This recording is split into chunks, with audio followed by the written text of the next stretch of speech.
My name is Michael Zatek. I'm the owner and head beekeeper at Side Apiary, and we've been producing raw honey in southeastern Massachusetts since 2017.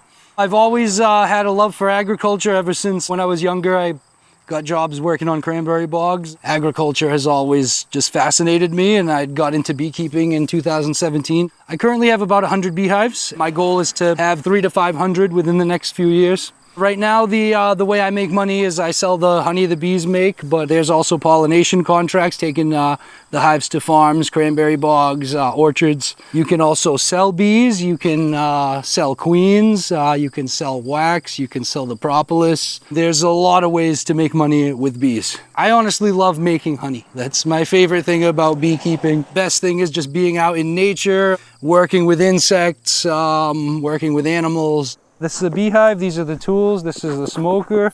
The smoke calms the bees.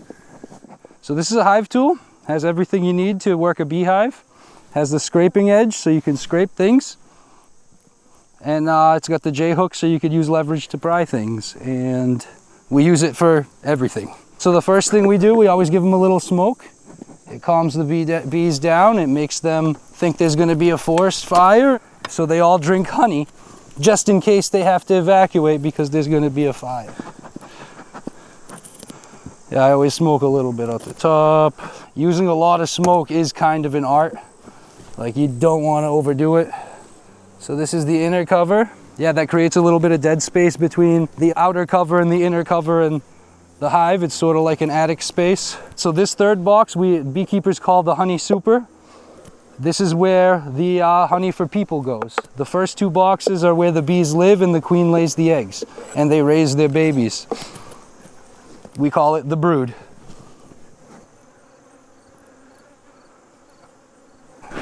All right, let's check out this honey. Here's the hive tool in action. And yeah, there's tons of honey on here. That's just the outside frame too, so that's excellent. 2 weeks ago, this was an empty box. So this is in the past 2 weeks, they've brought in this much honey. We have to check more frames, but the fact that the outside frame has this much means there's gonna be a lot in here. This is checking the honey super, and that's mostly what I do in summertime is, if I see that the bees are putting away nectar like this, I kind of know I don't need to go down into the other two boxes because I know there's a laying queen. I know they're healthy. Unhealthy bees don't make honey. It's kind of simple as that. This is much newer because it's like very white. This is plastic, we call it foundation. And the bees build the wax out because see how it has the like hexagonal pattern built in that humans gave them. And then that just gives the bees guidance to build a nice straight comb the way we want. And also when you're honey extracting, if you don't have plastic foundation, you can get blowouts that make a mess. All right, so the honey super has a lot of honey in it. So I guess we can go down further below. The fact that we're going down below is extracurricular work. This metal is called the queen excluder. Worker bees can pass through it, but queens cannot. So that ensures that there's no eggs in the honey super, which is the extra honey for humans. It's a lot more work to separate the eggs out, and this just saves the beekeeper a lot of labor. This piece of metal right here. How many bees do you think live in each of these hives? 40 to 60,000. I feel like some monster hives can be upwards of 80 to 100,000 individuals. Most are like 40 to 60. Most like big production hives. That's like a finished honey frame right there. And I'm not gonna take this. This is for the bees for wintertime. So the bees will just eat that honey. That's like their preserve for the winter. Yep. So they made all that honey and they'll eat that all winter when there's no flowers out. Yep. Yep, to stay warm, because they technically don't hibernate. Hibernation is like full brain shut off. Like, they're technically conscious the entire time. So they're conscious and awake, and in wintertime they vibrate. They vibrate their bodies to produce heat, and they keep the hive at about 60 degrees when there's no eggs in brood. There's a little bit of drone brood. These are capped drone cells. Drones are male bees, the boys. Here's some pollen. They mostly use it to feed to the baby bees, aka the brood, where adults mostly eat honey. The pollen and the nectar comes from flowers. Bees take around here hundreds of different species. We have very diverse forage we're blessed with. Pollen's much more diverse. There's a lot more pollen producing plants than nectar. A lot more. So this is a beautiful frame of capped worker brood, aka baby bees. Every single one of these pie crust looking cells are that's an individual bee that's going to be born within the next week. Just this one side represents about 5,000 bees that are going to be born within a week. Wow. Yep. And so it's like 10,000, because this side's pretty full too, which is incredible how fast they can grow. Some of the other bees die as they go, but that's the whole thing about keeping them healthy. The healthier you keep them, the less die-off you get, the stronger the hive gets. Unless your hive's sick, you never really have die-off. Like, this is out-competing the die-off. These are all worker bees. They're the most common ones. They're the classic bee you see out on flowers. The job of the worker bees is to do pretty much everything, all the work. Obviously forage for pollen and nectar on the flowers. They take care of the baby bees. They take care of the queen. They produce this stuff right here. This is a substance called propolis. It's a third thing that bees forage for, aside from honey and pollen, is tree resins, and they use this to create this glue. And they glue everything in the hive. And that's another thing the workers do, is hive maintenance using the propolis. And they use it to plug up holes so there's no drafts. They glue things together so everything holds together nice and tight. It's also like antimicrobial, antifungal, antiviral, bacterial, anti-all microbes, really. And it's also their building material. Here's a drone. So this is a male bee. They don't sting, that's why I can hold them like this. They have one job, and that's mate with virgin queens, and they die after they do it. They call a beehive a superorganism because the animal's really the entire hive, including the frames, including the bees, including the box. So to survive, they need abundant flowers in the environment.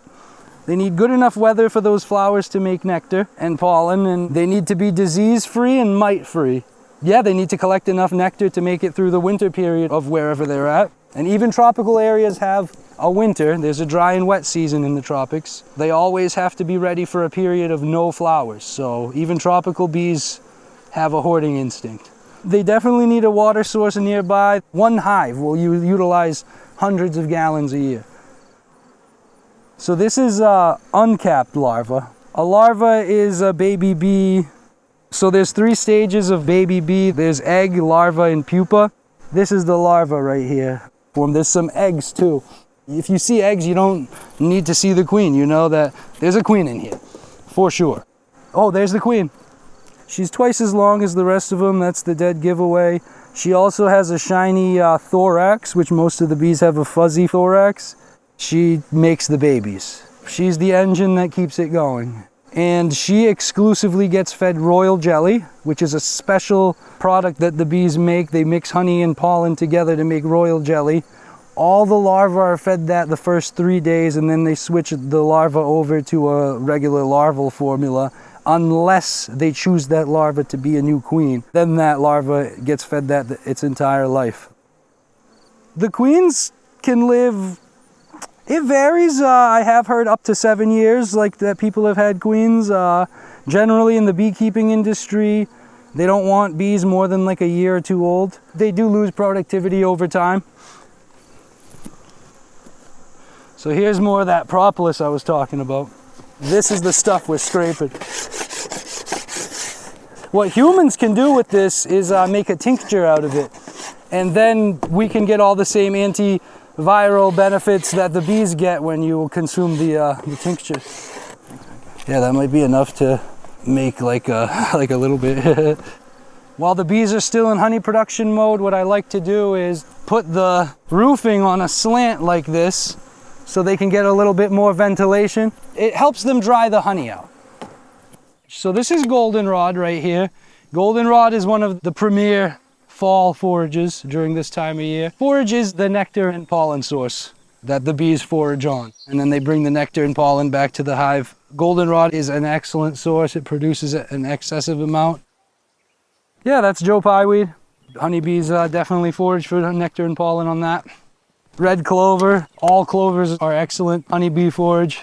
For the community, obviously making raw honey is good because raw honey is a healthy sweetener and has a lot of medicinal properties. It has 3 different types of sugars in it. It's about 1/3 fructose, about 1/3 sucrose, about 1/3 glucose, which is the same as blood sugar, which makes it the easiest honey to digest. You get a faster energy boost from a spoonful of honey than a coffee or a Red Bull because that glucose is absorbed instantly. So the way we make the honey is we harvest the supers first, the boxes on top of the brood nest, and then we take that into the honey house, which is just where we have our honey extraction equipment.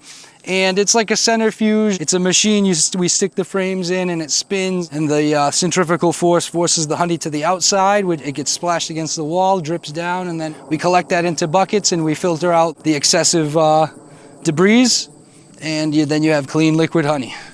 To get into beekeeping, the best place is to start by joining your local bee club, and almost every county in America has a county beekeepers association. That's a good place to start. They either get the bees for you or they direct you to a business that can. So the best way to support bees and beekeepers is buy local honey. That's the easiest way. You can also plant flowers. Get on Google, look at what's good for honeybees, butterflies, and bumblebees, and plant a little bit of everything.